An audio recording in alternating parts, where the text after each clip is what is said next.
அஸ்ஸலாமு அலைக்கும் வரஹ்மத்துல்லாஹி வபரகாத்துஹு.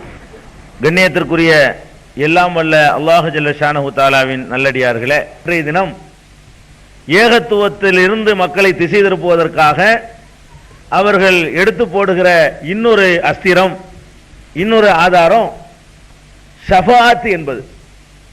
ஷஃபாஅத் என்று ஒன்று இருக்கிறது, நம்ம நம்புகிறோம். ஷஃபாஅத்னா மறுமையில சிபாரிசு பண்றது. மறுமையில நபிகள் நாயகம் ஸல்லல்லாஹு அலைஹி வஸல்லம் அவர்கள் ஷஃபாஅத் செய்வார்கள், நம்ம தெரிஞ்சு வச்சிருக்கிறோம். அதே மாதிரி நல்லடியார்களுக்கெல்லாம் அல்லாஹ் சிபாரிசு செய்யக்கூடிய ஒரு வாய்ப்பு அல்லாஹ் கொடுத்திருக்கிறான், அதை விளங்கி வச்சிருக்கிறோம். இதையெல்லாம் சொல்லக்கூடிய குர்ஆன் வசனங்களும் இருக்கின்றன, ஹதீஸுகளும் இருக்கின்றன.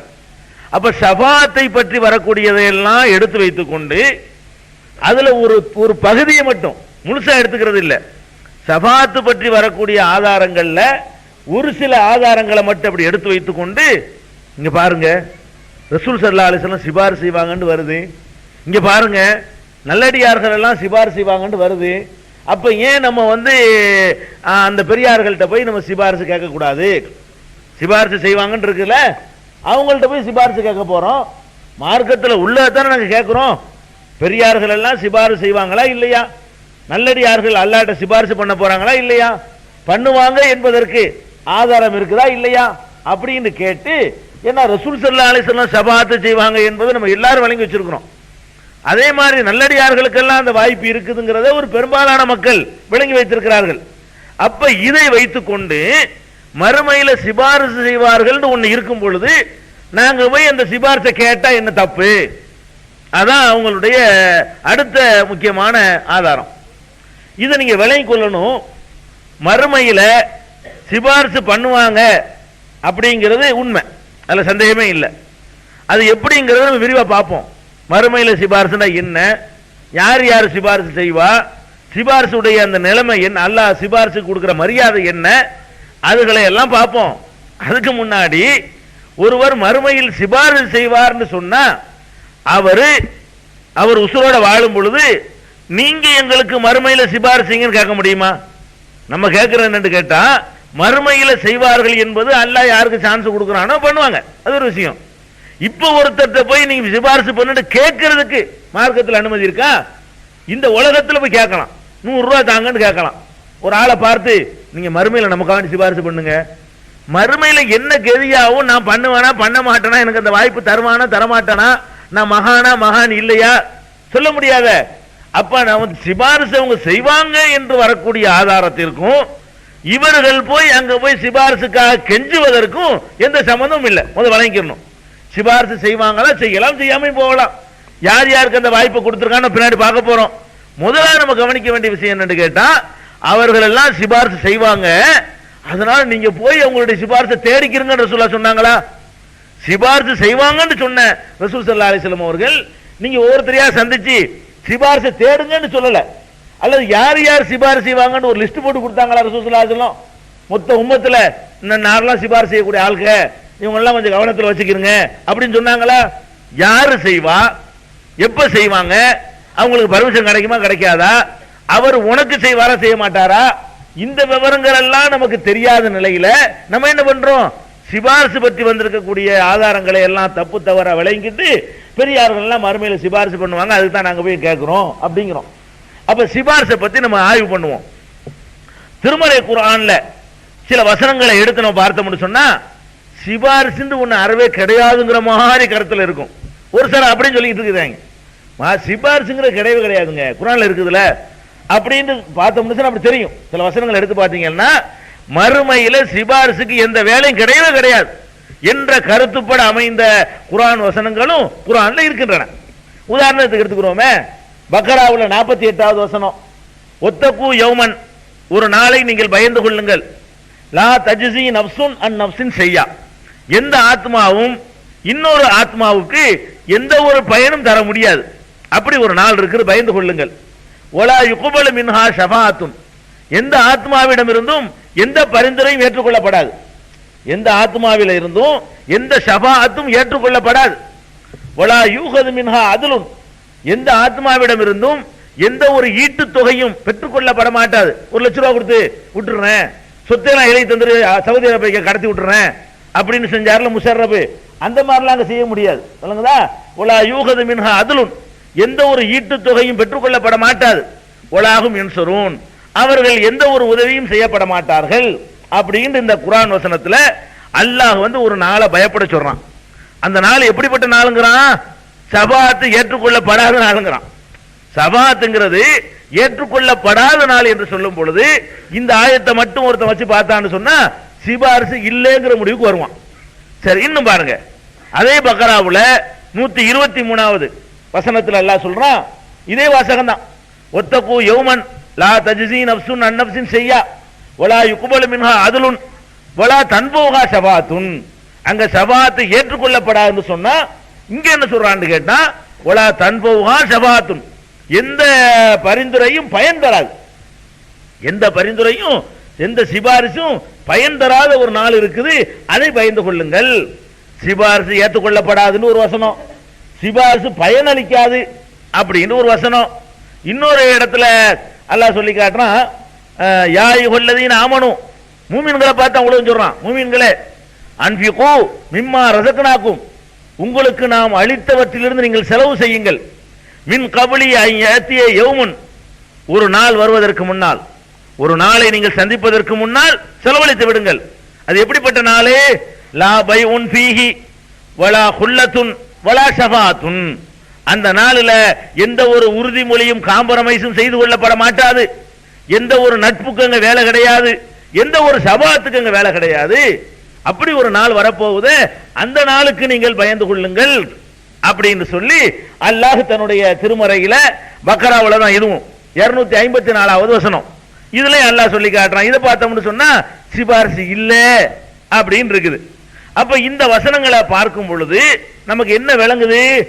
மறுமை நாள்ல ஒரு சிபாரிசும் கிடையாதுன்னு விளங்குது, சிபாரிசு பயன் இல்லைன்னு விளங்குது. அப்படிப்பட்ட ஒரு நாளை பயந்து கொள்ளுங்கள் மூமின்களுக்கு தான் அல்லாஹ் சொல்றான். இதை காபிருக்கு இல்லைன்னு வழங்க முடியல. அல்லாஹ் சொல்வதை பயந்து கொள்ளுங்கள் சொல்வது யாருக்கு? அவனுக்கு சொல்லல, மூமின்களை கூப்பிட்டு தான் அல்லாஹ் யா அய்யுஹல்லதீன ஆமனு வர கூப்பிடுறான். மூமின்களே நீங்கள் செலவு செய்திருங்கள் ஒரு நாள் வருவதற்கு முன்னால், அந்த நாளில் சிபாரிசு கிடையாது. அப்படின்னா என்ன அர்த்தம்? சிபாரிசுக்கு எந்த வேலையும் கிடையாது. ஒவ்வொருவனும் அவன் அவனுடைய செயல்களை கொண்டுதான் வெற்றி பெற முடியுமே தவிர, நான் பாட்டுக்கு என் இஷ்டத்துக்கு நடப்பேன், நான் மனம் போல போக்கில் வாழ்வேன், எனக்கு அல்லாஹ் என்னை வெற்றி பெற வச்சிருவான், அது கிடையவே கிடையாது. ரொம்ப தெளிவாக இந்த வசனங்கள் சொல்லுகிறது. இன்னும் சொல்ல போனா நபிகள் நாயகம் ஸல்லல்லாஹு அலைஹி வஸல்லம் அவர்களுடைய ஹதீஸும் கூட ஒன்று இருக்குது. அதாவது ஆரம்ப காலத்தில் ரசூல் ஸல்லல்லாஹு அலைஹி வஸல்லம் அவங்க உலகத்துக்கெல்லாம் தூதர் அனுப்பப்படலை. முதல்ல குடும்பத்தாருக்கு தான் தூதரால நியமிச்சான். அப்புறம் தான் மதீனா வாசிகளுக்கு மக்கா வாசிகளுக்கு தூதர்னு சொன்னான். அப்புறமேல சுற்றுப்புறத்தில் உள்ளவங்களுக்கு தூதர்னு சொன்னான். அப்புறமேல அகில உலகத்துக்கு இன்டர்நேஷனல் தூதர்னு சொல்லிவிட்டான். ரசூலுல்லாஹ்வுடைய பணியை ஒரே நேரத்தில் உலகத்துக்கெல்லாம் கொண்டு போச்சு அல்லாஹ் என்ன செய்யல, உத்தரவு போடல. ஃபர்ஸ்ட் உன்னை சரிப்படுத்து, நீ ஓதுண்டான் ஈக்குறான், யாருக்கும் சொல்லலாம் சொல்லல, நீ உன்னை கரெக்ட் பண்ணிக்கப்பா அப்படிங்கிற உத்தரவு. இரண்டாவது உத்தரவு என்ன? அன்தீர் அஷீரத்துக்கள் அக்ரபீன், உன்னுடைய நெருங்கிய உறவினருக்கு எச்சரிக்கை பண்ணும். அப்ப நெருங்கிய உறவினருக்கு மட்டும்தான் அப்ப நபி, அடுத்த ஆளுக்கு எச்சரிக்கை பண்ணாட்டு எல்லாம் கேட்க மாட்டான். உன்னுடைய சொந்தக்காரங்களுக்கு முதல்ல மெசேஜ் கொண்டு போண்டான்ல. அப்புறமே அல்லாஹ் சொல்லி காட்டினா லி துந்திர பிஹி உம்முல் குரா, கிராமங்களின் தாய். உம்முல் குரான்னா மக்காவுக்கு ஒரு பேர், கிராமங்களுடைய தாய் என்று அந்த ஊருக்கு அல்லாஹ் பேர் சொல்றான். உம்முல் குராவையும் அதை சுற்றி உள்ள மக்களை நீ எச்சரிக்க வேண்டும் அப்படின்னு சொன்னான். அதுக்கப்புறம் என்ன சொல்லிட்டான்னா உமா அரசல்னாக இல்லா காபத்தல் நின்னாஸ், அகில உலகத்திற்கு உன்னை தூதர் அனுப்பிட்டேன்ட்டான். இப்ப குடும்பத்தாரை எச்சரிக்கிற ஒரு பொசிஷன் கொடுக்கப்பட்டுச்சு இல்லையா? அந்த நேரத்தில் பெருமானார் ஸல்லல்லாஹு அலைஹி வஸல்லம் அவர்கள் சொந்தக்காரங்களை எல்லாம் கூப்பிடுறாங்க. அந்த சொந்தக்காரங்கள்ல அபு ஜஹில் உண்டு, அபு லஹப் உண்டு, அவங்க பெற்ற பிள்ளைங்க எல்லாம் உண்டு, ஃபாத்திமா உள்பட உண்டு. எல்லாரையும் கூப்பிட்டு என்ன சொன்னாங்க? ஃபாத்திமாவே என்னுடைய காசை கேளு, சலீமி மாலி, நான் வச்சுக்கிற சொத்து பணக்காரர் தான் இருந்தாங்க போலாம், நபி ஆகும்போது பெரிய பயங்கரமான வசதியான ஆளு, பிஞ்சுதான் எல்லாத்தையும் அல்லாவுக்காக இழந்தாங்க. என்னுடைய காசு பணத்தை கேளு தர்றேன், எவ்வளவு வேணாலும் கேளு தர்றேன். ஆனா லாவுகுனி அன்கி மினல்லாஹி செய்யா, அல்லாஹ்விடத்திலிருந்து உனக்கு நான் எதுவுமே செய்ய முடியாது. இந்த ஹதீஸை பார்க்கும் பொழுது பெத்த மகளுக்கு கூட அத்தாவுக்கு ஒன்றும் செய்ய முடியாதுன்னு விளங்குது. ஆனா சிபாரிசு பத்தி வரக்கூடிய ஹதீஸும் இருக்குது. சில பேர் என்ன செய்யறாங்க, அதை எடுத்துக்கிட்டு இல்லைங்கிறான், இதை எடுத்துக்கிட்டு எல்லாமே சிபாரிசுல முடிஞ்சிரும்ங்கிறான். ஆனா ரெண்டுக்கு நடுவுல இருக்கு உண்மை. நான் சில பேர் என்ன பண்றான், இந்த மாதிரி ஆயத்துக்களா எடுத்துக்கிறான், இந்த மாதிரி ஹதீசுகளா எடுத்துக்கிறான், சிபாரிசு அந்த பேச்சே கிடையாதுங்கிறான் ஒருத்தன். இன்னொரு எடுத்து பார்த்தோம்னா சிபாரிசு செய்வாங்கன்னு வரும்ல, அதை வச்சுக்கிட்டு என்ன செய்யறான் இன்னொருத்தன், போங்க நம்ம என்ன வேணாலும் பண்ணா ரசூலுல்லாஹ் சிபாரிசு பண்ணி கொண்டு போயிருவாங்கல்ல, நம்ம பாட்டுக்கு இஷ்டத்துக்கு விளையாடுவோம், அது சிபாரிசுல நம்ம போயிடலாம், நம்ம போய் அமல்லாம் செய்ய வேண்டிய தேவையில்லை அப்படிங்கிறான் ஒருத்தன். உண்மை என்னங்கிறதுக்கு ஹதீஸ் ரெண்டையும் இணைக்கக்கூடிய ஹதீசுகளும் உண்டு, ரெண்டையும் இணைக்கக்கூடிய ஆயத்துகளும் உண்டு. எல்லா ஆயத்துகளையும் எல்லா ஹதீசுகளையும் இணைத்து வைத்து எந்த ஒரு ஆயத்தினுடைய கருத்தையும் மறுக்காமல் தான் ஒரு முடிவுக்கு நம்ம வரணும். அப்ப ரசூல் ஸல்லல்லாஹு அலைஹி வஸல்லம் சொல்றாங்க. அப்ப இது புகாரியில முஸ்லிம்ல நிறைய நூல்கள்ல பாத்திமாவை நோக்கி சொன்னது, குடும்பத்தாரை நோக்கி சொன்னது அது இடம் பெற்றிருக்கிறது. அடுத்தபடியாக அது ரசூல் ஸல்லல்லாஹு அலைஹி வஸல்லம் சொல்றாங்க, மறுமை நாளில் உங்களில் யாரும் ஒட்டகத்தை மோசடி செய்த நிலையில் வர வேண்டாம், ஆட்டை மோசடி செய்தவனாக என்னோட வர வேண்டாம், மாட்டை மோசடி செய்தவனாக அடுத்தவன் பொருள் எடுத்துக்கொண்டு அடுத்தவனுடைய ஆட்டை திருடிக்கிட்டு, அடுத்தவனுடைய மாட்டை திருடிக்கிட்டு, அடுத்தவனுடைய ஒட்டகத்தை திருடிக்கிட்டு, அடுத்தவனுடைய சொத்தை திருடிக்கிட்டு முகமதே என்னை காப்பாத்துங்க என்று எவனும் வர வேண்டாம். மறுமையில வந்தால் எனக்கு ஒண்ணும் முடியாது என்று நான் சொல்லிவிடுவேன். அங்க தூக்கிட்டு இருக்கிற பாவச்சுமையெல்லாம் சுமந்துக்கிட்டு முகமது இருக்கார் நம்மளை காப்பாத்திடுவார் எவனும் வந்துடாத அப்படின்னு சொல்லிட்டு ரசூல் ஸல்லல்லாஹு அலைஹி வஸல்லம், உனக்கு ஒண்ணு எனக்கு பண்ண முடியாதுப்பா, நீ உன் வாழ்க்கையை உலகத்தில் நீ சிறாக்கிக்கிறணும், நான் என்னை ஏத்துக்கிட்டதுனால எனக்கு நீ தெரிஞ்சால போயிட்டதுனால உன்னை அப்படி சிபாரிசு பண்ணி கொண்டே உள்ளக தள்ளிடுவேன், அந்த நினைப்பு இருந்தா நீ விட்டுருப்பான்னு சொல்லி ரசூல் ஸல்லல்லாஹு அலைஹி வஸல்லம் எச்சரிக்கிறாங்க. இதுவும் புகாரியில முஸ்லிம்ல இடம்பெற்றிருக்கக்கூடிய ஆதாரப்பூர்வமான ஹதீஸ். அப்ப குர்ஆன்ல பார்த்தாலும் சில வசனங்களை பார்த்தா சிபாரிசுக்கு வேலை இல்லைன்னு தெரியுது. ஹதீஸ்கள் இந்த மாதிரியான ஹதீஸ்கள் நிறைய உண்டு. இந்த மாதிரியான இன்னொன்னு சொன்னாங்க, மறுமை நாள் அல்லாஹ் என்னை விசாரிப்பான், விசாரிக்கும் பொழுது நான் என்ன பண்ணிடுவேன், என் சகோதரர் ஈசா சொன்ன பதிலையே நானும் சொல்லுவேன். ஏற்கனவே உங்க சொல்லியிருக்கிறோம் ஆதாரத்தில் இதெல்லாம். என்னுடைய சகோதரர் ஈசாட்ட அல்லாஹ் விசாரிப்பான், அவர் என்ன சொல்லுவாரு, யாரில் நான் அப்படிலாம் சொல்லல, என்னைய கடவுளாக்க சொல்லல, எங்க அம்மாவை கும்பிட சொல்லல, இவங்களா தான் பண்ணிட்டாங்க, இதுக்கு எனக்கு சம்பந்தம் இல்லை அப்படின்னு ஈசா நபி சொன்ன மாதிரியே நானும் சொல்லிடுவோம், உங்களை காப்பாற்றணும்னு நினைச்சிடாதீங்க. ஃபஅகூலு கமா கால அப்து சாலிஹு, நல்லடியார் ஈசா அலைஹிஸ்ஸலாம் சொன்ன மாதிரியே சொல்லுவேன். என்ன சொல்லுவேன், நான் அவர்களிட இருந்த வரைக்கும் கண்காணிச்சிட்டு இருந்தேன், என்னை கைப்பற்றின பிறகு என்னால் ஒன்றும் செய்ய முடியாது சொல்லிடுவேன் அப்படிங்கிறாங்க. அப்ப இதெல்லாம் எதை காட்டுது, இந்த ஹதீசுகளும் இந்த ஆயத்துகளையும் பார்த்தீங்கன்னு சொன்னா சிபாரிசுக்கு வேலையே கிடையாது, யாராலும் ஒன்றும் பண்ண முடியாது. ரசூல் ஸல்லல்லாஹு அலைஹி வஸல்லம் உட்பட எந்த நபி உட்பட யாரும் யாரையும் காப்பாற்ற முடியாது, சிபாரிசுக்கு வேலையே கிடையாது. தெளிவா சொல்லுதா? சரி. அதுக்கப்புறம் பாத்தீங்கன்னு சொன்னா அதே பக்கராவுல 255 பாத்தீங்கன்னு சொன்னா ஆயத்துல் குர்சி, பக்கரா 255 ஆயத்துல் குர்சிபாங்க, அதெல்லாம் தெரிஞ்ச சூரா தான் அது. அதுல அல்லாஹ் என்ன சொல்றான், அல்லாஹு லா இலாஹ இல்லா ஹுவல் ஹய்யுல் கய்யூம், அவனை தவிர அல்லாஹ்வை தவிர வணக்கத்திற்குரியவன் யாரும் இல்ல, அல் ஹய்யுல் கய்யூம், அவன் நித்திய ஜீவன், லா தஅஹுதுஹு சினத்துன் வலா நௌமுன், அவனுக்கு அசதியோ உறக்கமோ கிடையாது, லஹு மா பிஸ் ஸமாவாத்தி வ மா ஃபில் அர்த், அவனுக்கு வானங்களில் உள்ளவையும் பூமியில் உள்ளவையும் அவனுடைய உடைமையாக இருக்கின்றன.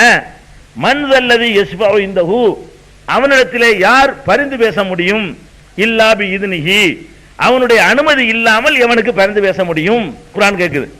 அப்ப இது வரைக்கும் வச்சுக்கிருவோம். இதுல என்ன விளங்குது, பர்மிஷன் வாங்கிட்டு பரிந்து சிபாரிசு செய்யலாம்னு விளங்குது. அங்க அறவே இல்லைன்னு வந்துச்சு. இதுல ஆயத்துல் குர்சில என்ன சொல்றான், மன் தல்லதி யஸ்பஉ இந்தஹு இல்லா பி இத்னிஹி, அவனுடைய அனுமதி பெற்றாலே தவிர யாரும் அவனிடத்துல பரிந்து பேச முடியாது. அப்ப இந்த வசனத்தை பார்க்கும் பொழுது அல்லாஹ்ட்ட பர்மிஷன் வாங்கி சிபாரிசு பண்ணலாம், அனுமதி வாங்கிட்டு அல்லாஹ் நான் கொஞ்சம் சிபாரிசு பண்ணிக்கிறட்டா அப்படின்னு கேட்கணும், பண்ணிக்கேன்னு சொன்னா பண்ணலாம், இல்லாட்டி பண்ண முடியாது. கடைசியில் அறவே இல்லைங்கிற மாதிரி அந்த வசனங்கள் அமைஞ்சிருக்கு. இந்த வசனங்களை இப்ப சொல்லக்கூடிய வசனங்களை பார்த்தீங்கன்னு சொன்னா பர்மிஷன் கேட்கலாம், பர்மிஷன் கேட்டு என்ன செய்ய முடியும், சிபாரிசு பண்ண முடியும் அப்படின்னு விளங்குது.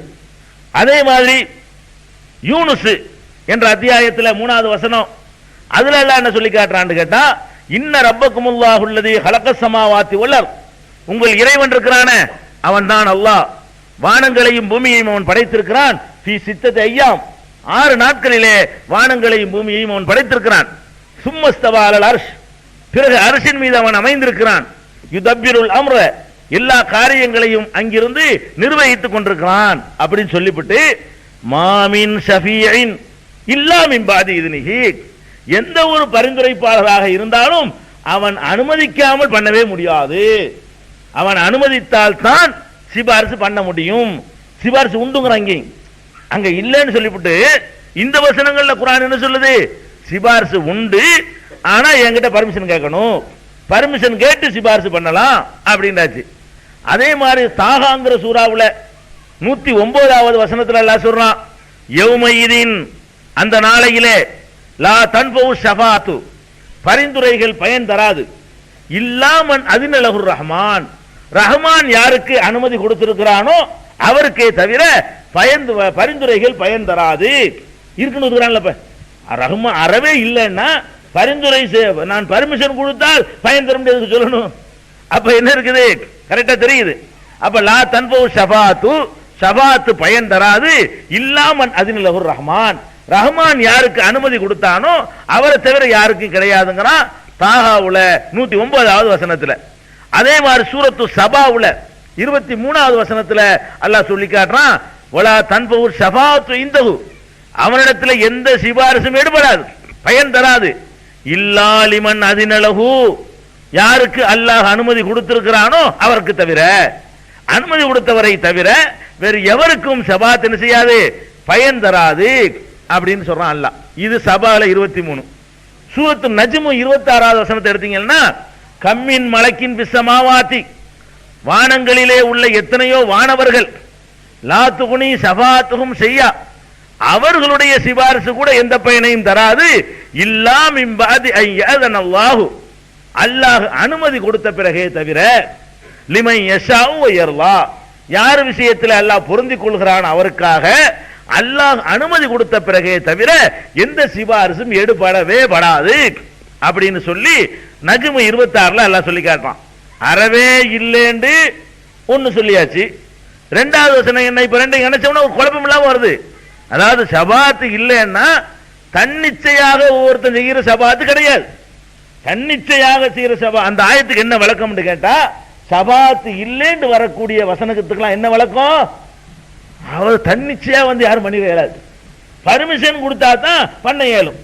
அந்த பர்மிஷன் கூட ஆளுக்கு கொடுப்பானா, யார் யாருக்கு பண்றேன்னு கேட்டு கொடுப்பானா? ஒரு ஆளை கூப்பிடுறது, நீ யாருக்கு வேணாலும் பண்ணிக்க, அப்படி பர்மிஷனா?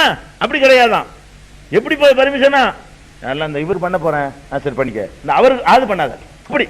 அதாவது பர்மிஷன்ல கூட எப்படின்னு கேட்டா, டோட்டல் பர்மிஷன் கொடுத்துறது இல்ல, ரசூலா கூப்பிடுறது, நீங்க 50 பேர் பண்ணிட்டு போங்க, அப்படி பர்மிஷன் கிடையாது. பர்மிஷன் யாருக்குங்கிறத அவன் தான் முடிவு பண்றான். நீங்க இவ்வளவு பேர் இருக்கிறீங்க, இதுல ஒரு 3 பேருக்கு உதாரணம் பர்மிஷன் கொடுப்பான். அந்த 3 பேருக்கு எல்லாருக்கும் பண்ண பர்மிஷன் கொடுத்துருவானா? யார் யாருக்கு பண்றதுக்கு தனித்தனி பர்மிஷன் வாங்கணும். யார் யாருக்கு பண்ண போற, இவருக்கு பண்றியா, இவருக்கு அவருக்கு முடியாது, அவருக்கு பண்ணக்கூடாது, அவர் கூட இவருக்கு பண்ண ஓகே பண்ணு, இப்படி அப்படி அல்லாஹ் சொல்லி காட்டுறான். அதாவது பர்மிஷன் யாருக்காக என்பதையும் அல்லாஹ் தீர்மானிக்கிறான், யாருக்கு என்பதையும் அல்லாஹ் தீர்மானிக்கிறான். யாருக்கு பர்மிஷன் கொடுக்கிறான், யாருக்காக சிபாரிசு பண்ண பர்மிஷன் கொடுக்கிறான். ரெண்டு விஷயத்தையும் யார் தான் தீர்மானிக்கிறது கேட்டா அல்லாஹ் தீர்மானிக்கிறான். பாருங்க, அல்லாஹ் சொல்லி காட்டுறான், லா யம்லிகுன ஷஃபாஅத்த. இந்த ஆயத்து ரெண்டை இணைக்குது.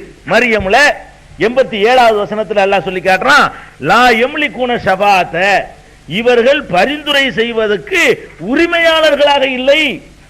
நம்மளா நினைச்ச பரிந்துரை பரிந்துரை செய்யலாம்ல.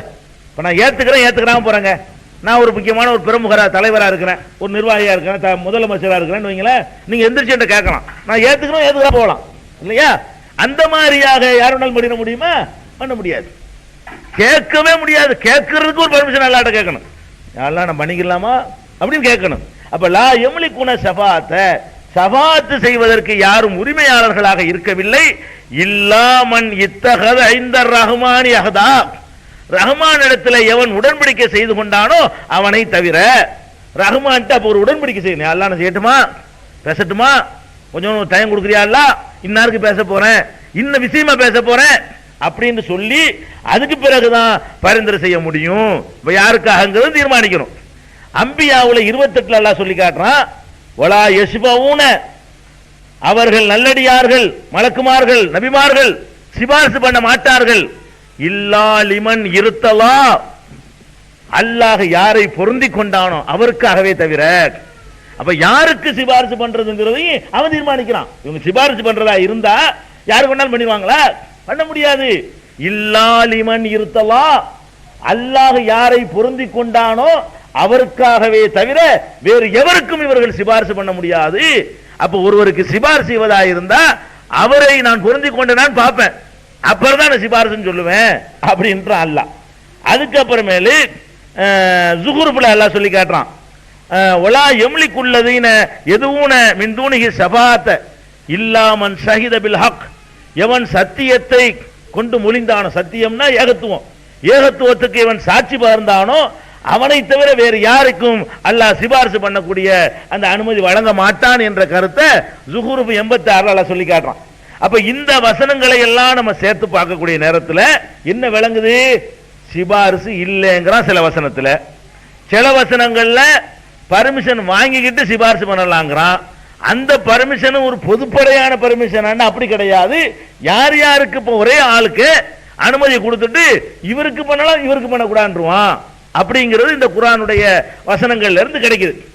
அதுக்கப்புறம் இன்னொரு இடத்துல எல்லாம் என்ன சொல்லி காட்டுறான்னு கேட்டா, ஷஃபாத் என்பது எனக்கு தான் சொந்தங்கிறான். அதான் ரொம்ப முக்கியமான வசனம். ஜுமர்ல 44ல சொல்றான், குல் நபியே நீங்கள் சொல்லிவிடுங்கள், லில்லாஹி ஷஃபாத் ஜமியா, எல்லா ஷஃபாத்தும் அல்லாஹ்வுக்கு சொந்தம். ஷஃபாத்னா அவன் வந்து கூட்டிட்டு போற முடியாது, ஆளாளுக்கு சிபாரிசு பண்ணி எங்கால் உங்கால் அள்ளிட்டு போயிட முடியாது. ஷஃபாத் முழுவதும் அல்லாஹ்வுக்கே சொந்தமானது. லஹு முல்கு சமாவாத்தி வல்லல், வானங்கள் பூமியுடைய அதிகாரம் எல்லாம் அவனுக்கு சொந்தம். சும்மா இலைக்கு துர்ஜவுன், அவனிடத்தில் தான் நீங்கள் மீட்டப்படுவீர்கள் என்று அல்லாஹ் ரப்பல் ஆலமீன் என்ன செய்யறான் சொல்லி காட்டுறான். அப்ப இதுல நமக்கு என்ன விளங்குதுன்னு கேட்டா, ஷஃபாத் என்பது வந்து நம்ம நினைக்கிற மாதிரி அவ வந்து இஷ்டத்துக்கு பரிந்துரை பேசி பேசுனதுக்காக வேண்டி முகத்தாச்சனைக்காக வேண்டி அல்லாஹ் பிடிக்காத ஒரு ஆளை சரி எனக்கு பிடிக்கலவா நீ கேட்டீங்க என்ன செய்யறது அப்படின்னு கொண்டே போற விளையாட்டுலாம் கிடையாது. அப்ப அல்லாஹ் வந்து திருப்திப்படுத்துற அளவுக்கு யார் நடந்திருக்கிறானோ அவன் விஷயத்துலதான் ஒரு சின்ன சின்ன ரிமார்க்குகள் இருக்கும்போது அதை அல்லாஹ் ஏத்துக்கிறான். அந்த ஏத்துக்கிறது கூட எப்படின்னு கேளுங்க. இதுல ஒரு வகையில பார்த்தோம்னா ஆழமா செஞ்சு பார்த்தா, சிபாரிசுங்கிறது ஒரு கண்ணியம் கொடுக்கிறதுக்காக அல்லாஹ் செய்யற ஒரு ஏற்பாடா தெரியுமே தவிர சிபாரிசுக்கு எந்த ஒரு தகுதியும் எந்த ஒரு மதிப்பும் கிடையாதுங்கிறத ஒரு அற்புதமான ஹதீஸ் ஒன்று இருக்கு, அதுல இருந்து விளங்குது பாருங்க. அதாவது மறுமை நாள், மஹ்ஷர் நாள், நியாய தீர்ப்பு வழங்கக்கூடிய நாள். அந்த நியாய தீர்ப்பு வழங்கக்கூடிய நாள்ல எல்லாரும் ஒருத்தட்டே போவாங்க. எல்லாரும் அந்த முதல் ஃபர்ஸ்ட் ஷஃபாஅத் குப்ரான்னு சொல்றது பெரிய ஷஃபாஅத். அந்த ஷஃபாஅத் குப்ரா என்பது ரசூல் ஸல்லல்லாஹு அலைஹி வஸல்லம் அவர்கள் செய்வார்கள், பொதுப்படையாக செய்வார்கள். அது எப்படி செய்வாங்கன்னு கேட்டா, ஆதம் அலைஹிஸ்ஸலாத்துல போவாங்க. நீங்க தானே எல்லாத்துக்கும் அத்தா, எங்களெல்லாம் பெத்து போட்டு நீங்க தானே, நீங்க கொஞ்சம் அல்லாஹ்ட்ட சொல்லுங்க, எங்களுக்கு கொஞ்சம் பார்த்து சிபாரிசு பண்ணுங்க அப்படிங்கிற மாதிரி அல்லாஹ் அந்த ஒரு காட்சியை அரங்கேற்றான். அவர் என்ன பண்ணிடுவாரு, நான் தான்ப்பா அத்தா, நான் ஒரு தப்பு பண்ணிட்டேன்ல, அதுக்காக தான் வரட்டி விட்டான்ல, நான் எப்படி போய் சிபாரிசு பண்றது அப்படின்னு சொல்லி அவர் சொல்லி போடுவாரு. இப்படியே ஒவ்வொருத்தையா போவாங்க. ஒவ்வொரு நபியும் அவங்கவுங்க செஞ்ச சில தவறுகளை சொல்லி சொல்லி ஒதுங்கிடுவாங்க. அப்ப ரசூல்லா மட்டும் தப்பு செய்யலாம் கண்டிச்சிருக்கிறான். ரசூல் ஸல்லல்லாஹு அலைஹி வஸல்லம் போகும்போது மட்டும் என்ன சொல்லுவாங்க, நீங்க எல்லாரும் முகமது போங்க ஏன்னு கேட்டா, ஈசா அனுப்பிட்டு கடைசியா போகும்போது சொல்லிடுவார். என்ன சொல்லுவாங்கன்னா, அவருக்கு மட்டும்தான் முன்னாலும் பின்னாலும் செய்த பாவங்களை மன்னித்து விட்டதாக கேரண்டி கொடுத்தான்ல. குர்ஆன்ல அப்படி இருக்குல்ல, இன்னா ஃபதஹனா லக ஃபத்ஹம் முபீனா, உமக்கு தெளிவான ஒரு வெற்றியை தந்துட்டோம். லியக்ஃபிர லக்கல்லாஹு மா தகத்தம மின் ஸம்பிக வ மா தஅக்கர், உம்முடைய முன்பாவங்களையும் பின்பாவங்களையும் அல்லாஹ் மன்னித்து விட்டான்ங்கறான். அதாவது இந்த தேதிக்கு பின்னாடி நீ ஒரு பாவம் செஞ்சாலும் அது மன்னிக்கப்பட்டது கன்ஃபார்ம், இதுக்கு முந்தி நீ பாவம் செஞ்சிருந்தாலும் அது மன்னிக்கப்பட்டது கன்ஃபார்ம். அல்லாஹ் எவ்வளவுதான் கண்டிச்சு அபசவத்தோல்லான்னு கண்டிச்சாலும் சரி, நீ எப்படி என்னை கேட்காம செஞ்சு நல்லா கடுமையான வார்த்தைகளை யூஸ் பண்ணாலும் சரி, அதுக்கெல்லாம் கொஸ்டின் அங்க கிடையாது, அங்க கிடையாது. எல்லாம் சொல்லிவிட்டான் உன்னுடைய முன்பாவங்கள். அதுக்காக ரசூலுல்லாஹ் மட்டும் பாவமே செய்யாத ஆளு, மற்ற நபிமார்கள்லாம் பாவிகள் விளைக்கிற கூடாது. மற்ற நபிமார்கள்லாம் ஒவ்வொரு தப்பை சொல்லி ஒதுங்கி கொள்ளும் பொழுது ரசூல் ஸல்லல்லாஹு அலைஹி வஸல்லம் போக சொல்லுவாங்களா, ஈசா நபி அவர் தப்பே செய்யாத ஆள் போன்னு சொல்ல மாட்டாங்க. எப்படி சொல்லி அனுப்புவாங்க, முஹம்மது ஸல்லல்லாஹு அலைஹி வஸல்லம் நீ போப்பா, அவருக்கு அல்லாஹ் ஒரு கேரண்டி கொடுத்துட்டான், எங்களுக்கு என்ன லெவல் எங்களுக்கு தெரியல, நாங்க செஞ்சது மன்னிக்கப்படுமா படாதன்னு எங்களுக்கு விளங்கல, அவரை பொறுத்த வரைக்கும் உலகத்தில் இருக்கும் பொழுதே உன்னுடைய பாவங்கள் மன்னிக்கப்பட்டுச்சுன்னு நினைச்சிட்டான்ல, கேரண்டி கொடுத்துட்டான், அதனால நீங்க அங்க போங்கன்னு எல்லாரும் வரட்டி விட்டுருவாங்க. எல்லாரும் பெருமானார் ஸல்லல்லாஹு அலைஹி வஸல்லம் வந்துருவாங்க, நீங்க தான் சிபாரிசு பண்ணணும். உடனே 3 பேர் வந்துட்டாங்களே, நம்ம செய்ய அப்படி செய்ய முடியுமா? செய்ய முடியாது. உடனே ரசூல் ஸல்லல்லாஹு அலைஹி வஸல்லம் சொல்றாங்க, எல்லாரும் என்கிட்ட வந்தவுடனே நான் சஜிதாவில் விழுந்து விடுவேன். சிபாரிசு பண்ண மாட்டாங்க, சஜிதாவில் விழுந்துருவேன். விழுந்து யா அல்லாஹ் இந்த மாதிரி என்ன கேட்கிறாங்களே, நான் என்ன செய்யறேன்னு தெரியலையே, நான் என்ன செய்யணும் இப்ப அப்படிங்கறத அல்லாஹ்விலிருந்து தீர்ப்பு வர வரைக்கும் நான் சஜிதாவில் விழுந்து விடுவேன். ஃபயஅத்தூனி, என்னிடத்தில் வருவார்கள். ஃபஅஸ்ஜுது தஹ்தல் அர்ஷ், அர்ஷுக்கு அடியிலே நான் சஜிதாவிலே வீழ்ந்து விடுவேன். வீழ்ந்த உடனே ஃபயுகால் யா முஹம்மத், முஹம்மதே இர்ஃபா ரஸக, உன்னுடைய தலையை உயர்த்து. வஸ்பா, பரிந்துரை செய். அல்லாஹ் சொல்லுவான், வஸ்பா பரிந்துரை செய். துஷஃபா, அந்த பரிந்துரை ஏற்றுக்கொள்ளப்படும். வசல், கேளு. துத்தஹு, கொடுக்கப்படுவாய் அப்படின்னு அல்லாஹ் சொன்ன உடனே நான் வந்து எழுந்து, யா அல்லாஹ் இந்த மாதிரி சில ஆட்களை நீ வந்து நரகத்தில் போட்டுறாத, அவங்களோட பாவங்களை மன்னிச்சிரு அப்படின்னு கேட்பேன். அப்படி கேட்கும் பொழுது டோட்டலா கேட்கறது இல்ல, குறிப்பிட்டு குறிப்பிட்டு கேட்பாங்க. அதுல ஒரு குறிப்பிட்ட ஒரு அளவுக்கு உள்ள அல்லாஹ் யாரை மன்னிக்க நாடி இருக்கிறானோ அந்த மாதிரியான ஆட்களுக்கு மட்டும்தான் நரகத்திலிருந்து விடுதலை கிடைக்கும். மீதி பேர்லாம் நரகத்துக்கு போயிருவாங்க. மீதி பேர்லாம் எல்லாரையும் வெளியேற்ற மாட்டாங்க. ரொம்ப நாள் அப்படி போவோம், அவங்க சொர்க்கத்திலையும் உங்க நரகத்திலையுமா இருப்பாங்க. பிறகு ரொம்ப நாளைக்கு பிறகு மறுபடியும் ஒரு காரணம் செய்வான், சைதாவோடு விழுவேன். அப்ப மறுபடியும் இதே மாதிரி கேளுண்டு எல்லாம் சொல்லுவான். அப்ப சொர்க்கத்தெல்லாம் போன பிறகு ரொம்ப நாள் அவங்க தண்டனை அனுபவிச்சிருப்பாங்க. அதுக்கு பிறகு ஒரு தடவை நான் கேட்பேன். அப்ப கொஞ்சம் பேர் எல்லாம் என்ன செய்வான், ரிலீஸ் பண்ணுவான். இப்படி 4 தடவை, இந்த 4 கட்டங்கள்ல தண்டிக்கப்பட வேண்டியவன்லாம் உரிய தண்டனை அடைஞ்சிருவான். யார் யாருக்கு எவ்வளவு எவ்வளவு காரணம் எல்லாம் போட்டானோ அதெல்லாம் போட்ட உடனே இப்படி சிபாரிசு பண்ண சொல்லி அல்லாஹ் வந்து 4 டயத்துல 4வது தடவை செய்யும் பொழுது எல்லாரும் வெளியே வந்துருவாங்க அப்படின்னு சொல்லி பெருமானார் ஸல்லல்லாஹு அலைஹி வஸல்லம் சொன்னது புகாரியில அம்பியாங்கிற நபிமார்கள்ங்கிற அந்த பாடத்துல இடம் பெற்றிருக்குங்க. இதுல இப்ப கூட உங்களுக்கு விளங்க என்னன்னா, இப்போ சிபாரிசு இருக்கிற மாதிரி தானே இருக்குது. நமக்கு என்ன விளங்குதுன்னா, அப்போ வந்து ரசூலுல்லாஹ் சிபாரிசு பண்ணி தானே கரையேற்றுறாங்க. நம்ம அமல்களை கொண்டு நம்ம தப்புக்காக தண்டனை அனுபவிச்சுக்கிட்டு இருக்கும் பொழுது அவங்க திரும்பி வர்றாங்க, சைதாவில் விழுகுறாங்க. அவங்க கேட்டவொன்னே ஒரு 4 டைம்ஸ்ல எல்லாத்தையுமே கொஞ்சம் கொஞ்சமா வெளியேற்றிடுறாங்களே. அப்ப சிபாரிசை கொண்டு தானே போற மாதிரி தெரியுது, செஞ்ச தப்புக்கு ஒழுங்கா தண்டனை அனுபவிச்ச மாதிரி இல்லையே அப்படிங்கிற மாதிரி நமக்கு என்ன செய்யும், மனசுல தோணும். அதுக்கு அதுல ஒரு அற்புதமான இருக்கு பாருங்க. அல்லாஹ் என்ன செய்வானா, இதுதான் முக்கியமான விஷயம். இது வந்து இதுவும் புகாரியில இடம்பெற்றிருக்கக்கூடிய ஹதீஸ் தான். 7001வது ஹதீஸா சில நூல்கள் இடம்பெற்றிருக்கும். அதாவது கடைசி வால்யூம்ல இதை நீங்க பார்க்கலாம். இதுல என்ன இந்த சம்பவத்துல வருதுன்னு கேட்டா, நரகத்துல ரொம்ப நாளா கிடப்பாங்க இல்லையா, நரகத்துல கிடப்பாங்க, சொர்க்கவாசிகள் சொர்க்கத்தில் இருப்பாங்க. அப்ப அந்த சொர்க்கவாசிகள் எல்லாம் என்ன செய்வானா, அல்லாஹ் வந்து சொர்க்கவாசிகள்கிட்ட கேட்பான், ஏன்பா உங்களோட இருந்தாங்கல்ல உங்கெல்லாம், அல்லாஹ் எப்போ உட நினைக்கிறான் அப்ப, அதாவது உடனே தீர்மானம் பண்ணிவிடுவான். உடனும்னு விட்டுருக்கலாம், அதை விட ஒரு நல்லவனுக்கு கொஞ்சம் கூடுதல் அந்தஸ்து கிடைக்கட்டும், இவர்னாலதான் நம்மள அல்லாஹ் விட்டாண்டு காட்டுவோம் அப்படிங்கிறதுக்காக அல்லாஹ் என்ன பண்றான்னு கேட்டா, எல்லா முடியும் அவன் தான் பண்றான். என்னைக்கு உடனே தீர்மானம் பண்ணிக்கிட்டு உன்னோட தான் இருந்தாரு என்று கேட்கலாம்ல, அவருக்காக பேசாம இருக்கிற ஒன்னும் அவருக்காக என்று கேளு அப்படின்னு கேட்டு கேட்டவன விடுறான்ல. அதாவது இதை யார் தீர்மானிக்கிறான்னு பாருங்க, இதுல யாருக்கு எந்த ரைட்டுமே கிடையாது. அப்படி சொன்னவன உள்ள எந்திரிச்சுக்கிட்டு என்ன செய்வாங்களா, அல்லாவே எங்களுடைய இஹ்வான்கள் இவங்க எங்க சகோதரர்கள், கானு யுஸல்லூன மஅனா எங்களோட இவங்க எல்லாம் தொழுதாங்க, ஓ யஸூமுன மஅனா எங்களோட நோம்புலாம் வச்சாங்க, ஓ யஅமலூன மஅனா அப்ப எங்களோட நல்ல அறங்கள்லாம் செஞ்சாங்களா அல்லாண்டு கேட்க சொன்னவங்க கேட்பாங்க. கேட்டவன அல்லாஹ் என்ன சொல்லுவான்னா, இதுஹபு போங்க, ஃபமன் வஜத்தும் ஃபீ கல்பிஹி மிஸ்கால தீனார், ஒரு தங்க காசு அளவுக்கு யாருடைய உள்ளத்துல ஈமான் இருக்குதோ ஈமான எடை போட்டு அங்க தெரியும். எப்படி எடை போடுறதுன்னா, அல்லாஹ் அது எடை போடுங்கன்னு சொன்னாங்க, அது மாதிரி காட்டுவான்ல. அப்ப நீங்க போங்க, இந்த நல்லறங்கள் செஞ்சவர்கள் யாருக்கு ஒரு தீனார் அளவுக்கு, தீனார்னா தங்க காசு, ஒரு தங்க காசு அளவுக்கு யாருடைய உள்ளத்துல ஈமான் இருக்கோ அவங்கள மட்டும் வெளியேற்றிட்டு வாங்க, கூட்டு வந்துருங்க அப்படின்னு அல்லாஹ் வந்து சொல்லுவான். அப்ப அவங்க நரகத்துக்குள்ள போகும்போது அவர்களுடைய உடலை நரகம் தீண்டாமல் அல்லாஹ் ஹராமாக்கி வைத்து விடுவான். நரகத்துக்குள்ள போய் யாரெல்லாம் தீனார் அளவுக்கு ஈமான் இருக்கோ அவங்க எல்லாம் கூட்டு வந்துருவாங்க. இப்ப யாருக்கு கொடுக்குறான், சொர்க்கவாசிகள் ஒவ்வொருத்தருக்குமே அவங்க அவங்களுக்கு தெரிஞ்ச ஆட்களை கூட்டிட்டு வர்றதுக்காக வேண்டி அது அல்லாஹ் சொல்லும் போது எப்ப நடக்கும், ஒவ்வொரு நினைச்சுக்கிட்டு போய் கூட்டு வந்துட முடியாது.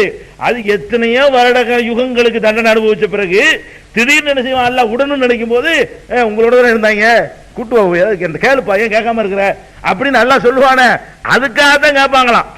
அதுக்கப்புறம் என்ன செய்வான்னு கேட்டா, வருவார்கள், வந்தா சில பேர் எப்படி இருக்கும்னா, பாலுகும் கதுகாப பின்னாரி இலா கதமிகி, சில பேர் வந்து பார்த்தால் பாதங்கள் வரைக்கும் நரகத்தில் மூழ்கி இருக்கிறவர்கள் இருப்பார்கள், பாதம் வரைக்கும். சில பேர் வந்தார்களே ஆனால் அன்சாபி சாக்கைகி, இந்த கரண்ட் இருக்குல்ல, கரண்ட அந்த இது முட்டுக்காலுக்கு கீழே பாதி அளவுக்கு நான் நெருப்புல மூழ்கனமா இருப்பான். அதை வச்சு தான் கண்டுபிடிப்பாங்க. பனிஷ்மெண்ட்டை வச்சுக்கிட்டு தான் இவன் தான் கம்மியான அளவுல இருக்கிறான், இவன் தான் ஈமான் கூட இருக்கும் போல இருக்குது, இவனை கூட்டிட்டு போயிடுவோம். யார் முழு நெருப்புல மூழ்கி இருக்கிறானோ அவனை கூப்பிட மாட்டாங்க. யார் இவ்வளவு நெருப்புல இருக்கிறானோ அவனை கூப்பிட மாட்டாங்க. அந்த உயரம் யார் இவ்வளவுக்கு இருக்கிறான் அவனை கூப்பிட மாட்டாங்க. யார் இந்த பாதம் மட்டும் நெருப்புல மூழ்கின மாதிரி இருக்கிறாங்களோ இவன் தான் உள்ளதுல ரொம்ப கம்மியான மார்க் உள்ள இருப்பான் போல இருக்கு அப்படின்னு சொல்லி, கம்மியான பாவம் செஞ்சவன் இருப்பான் போல இருக்கு அப்படின்னு சொல்லிட்டு அவனை கூட்டு வந்துருவாங்க. இப்படி என்ன செய்வாங்க, அவங்க வெளியேற்றிடுவாங்க. அதுக்கப்புறம் மறுபடியும் என்ன செய்வாங்கன்னு கேட்டா, வெளியேற்றின உடனே பிறகு மறுபடியும் அவங்க வருவாங்க. வந்து நல்லா என்ன செய்வான், போய் யாருடைய உள்ளத்துல வந்து கடுகளவு ஈமான் இருக்கோ அவனையும் கூட்டு வந்துருங்க. சிறுக்கு இல்லாம இருக்கணும். சிறுக்கு இல்லாமல் மற்ற பாவங்கள் செஞ்ச யாரா இருந்தாலும் அவர்களை எல்லாம் வெளியேற்றுங்க உடனே பிறகு எல்லாம் வெளியேறிடுவாங்க. அப்புறம் பார்ப்பான், கேட்க நாதி இல்லாதவன் அவங்களை கிடப்பான்ல, தெரிஞ்ச ஆட்கள் இருக்க மாட்டாங்க. இன்னும் இருக்காங்களப்பா இப்படி என்னன்னு சொன்னோன்னே, சரி நானே என்னுடைய அதிகாரத்தை நான் பயன்படுத்த போறேன் இப்ப அப்படின்னு சொல்லிட்டு அல்லாஹ் என்ன செய்வான், அவனுடைய கையை விரித்து அவன் யாரையெல்லாம் அல்ல நினைக்கிறானோ ஒரே அல்ல அள்ளி வெளியே போட்டுருவான். போ இப்ப நான் என்னுடைய பங்கை நான் செலுத்திட்டேன். அது என்ன விஷயம்னு கேட்டா, யார் யாருக்கு எவ்வளவு தண்டனைங்கிறது அல்லாஹ் தீர்மானிச்சிருக்கிறான். அந்த தீர்மானிச்ச டைம் வந்த உடனே சும்மா வெளியே விடாம, அரசியல்வாதி இருக்கான்லங்க, அரசியல்வாதி என்ன பண்ணுவான்னு கேட்டா, ஒரு கோரிக்கை நிறைவேற்றுறதா இருந்தா கூப்பிடுவாங்க சில கட்சிகளை. அதாவது நீங்க வந்து எங்களை ஆதரிக்கணும், நீங்க கேட்டதுக்காகத்தான் நாங்க ஏத்துக்கிட்டோம் நாங்க சொல்லுவோம். எப்படி கதை, முஸ்லீம் லீக் கூப்பிடுவான், நீங்க ஏத்துக்கிட்ட நீங்க சொன்னதுனாலதான் நாங்க ஏத்துக்கிறோம் நாங்க சொல்லுவோம், நீங்க என்ன செய்யணும் எங்களுக்கு சப்போர்ட்டா நீங்க இருக்கணும் அப்படின்னு பேசுவாங்க.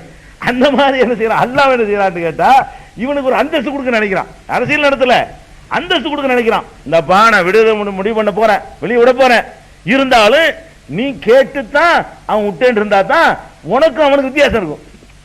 நம்ம அவன் சொல்லி தானே நம்ம மட்டும் தானே, அவன் நம்மளுக்கு சிபாரிசு பண்ற அளவுக்கு இருந்தாலும் என்ன இருந்தாலும் அப்படிங்கிற ஒரு நிலைமையை சொர்க்கத்தில் உண்டாக்குறதுக்காக வேண்டி வேற உள்ள நுழைஞ்சிட்டா எல்லா இன்பங்களும் வர மாதிரி தானே இருக்கு. அப்ப அதை நினைச்சு பார்க்கறதுக்காக வேண்டி அல்லாஹ் என்ன செய்யறான்னா, அவனாகவே விடுதலை செய்யக்கூடிய நாளை தீர்மானிக்கிறான். தீர்மானிச்ச பிறகு அவனாகவே தான் அதை சிபாரிசு பண்ண சொல்லி ஆர்டர் பண்றான். அவனுடைய ஆர்டருக்கு பிறகுதான் சிபாரிசு எல்லாரும் பண்றாங்க. ரசூல் ஸல்லல்லாஹு அலைஹி வஸல்லம் கூட சிபாரிசு பண்ணலையே. அந்த ஹதீஸ்ல நான் சஜிதாவில தான் விழுவேங்கிறாங்க. அல்லாஹ் எப்ப தலையை தூக்க சொல்றானோ அப்ப தூக்குவாங்க. சிபாரிசு பண்ணு பையன் படுத்து கிடக்குறாங்க என்று கேட்க வேண்டிய நீ அப்படின்னு அல்லாஹ் சொன்னோன்னு கேட்கறாங்க. அப்ப அதாவது நான் வந்து உங்கள்ட்ட இப்ப நீங்க உதாரணத்துக்கு எடுத்துக்கிறோமே, நீங்க வந்து நிக்கிறீங்க என்கிட்ட கேட்கறதுக்கு பயந்துகிட்டு இருக்கிறீங்க, நான் ஒரு பெரிய பயங்கரமான ஒரு சர்வாதிகாரின்னு வச்சுக்கிறோமே, என்கிட்ட வாயை திறந்து கேட்க நடுங்கிட்டு இருக்கிறீங்க. நானா என்ன செய்யறேன், உங்க ரூபா பாக்கெட்ல வச்சுக்கிறேன், ஒரு 1000 ரூபா முடிவு பண்ணி வச்சிருக்கிறேன், ஏன் பண்ணிக்கிற கேளுப்பா கேளுங்கிறேன். நீ கேட்டதா நான் தரப்போறது இல்ல, தரணும்னு தீர்மானிச்சதா கேளுங்கிறேன், நல்லா விளைவிக்கிறேன்னு. நீங்களா கேட்ட தரப்போறது இல்ல, நான் என்ன பண்றேன் கேளு கேளுப்பா கேளு. கேட்கும்போது 2 லட்சம் 1000 ரூபாய் கேளு எப்படி கதை கேளுன்னு சொல்லிவிட்டு எதை வேணாலும் கேட்க சொன்னதா, எதை வேணாலும் கேட்க சொன்னா உங்களுக்கு உரிமை இருக்குன்னு அர்த்தம்.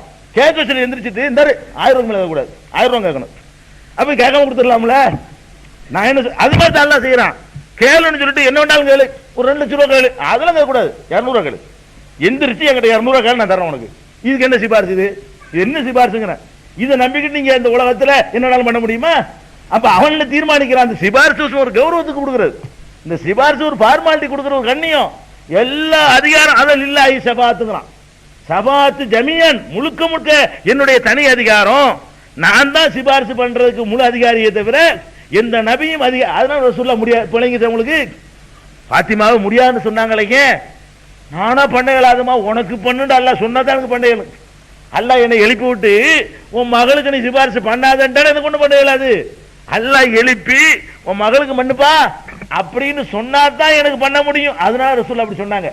மகளை கூப்பிட்டு சொன்னாங்க, எதுவும் முரண் இல்லை. இப்ப மகளை கூப்பிட்டு எந்த ஆதாரம் முரண் அவளை பத்திங்களேன், மகன் எனக்கு ஒண்ணும் பண்ண முடியாதுங்கிறாங்க, என்னால உங்களை காப்பாற்ற முடியாதுங்கிறாங்க, சொத்தை வேண்டா கேளு மத்ததை கேட்காதுங்கிறாங்க.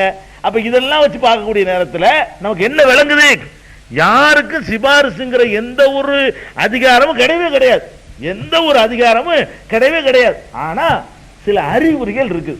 பெருமானார் ஸல்லல்லாஹு அலைஹி வஸல்லமுடைய சிபாரிசு இன்னென்ன மாதிரியான ஆட்களுக்கு அவங்க செய்வாங்க, எல்லாருக்கும் பண்ணிட மாட்டாங்க. அல்லாஹ் யாருக்கு அனுமதி கொடுப்பானோ அதில் சிலதை ரசூலுல்லாஹ்வுக்கு அல்லாஹ் அறிவிச்சு கொடுத்தான். அதுல நீங்க இருக்கிறீங்களா நான் இருக்கணுமா அது பார்க்கணும்ல. ரசூல் ஸல்லல்லாஹு அலைஹி வஸல்லம் சிபாரிசும் பண்ணுவாங்க, யாருக்கு பண்ணுவாங்க?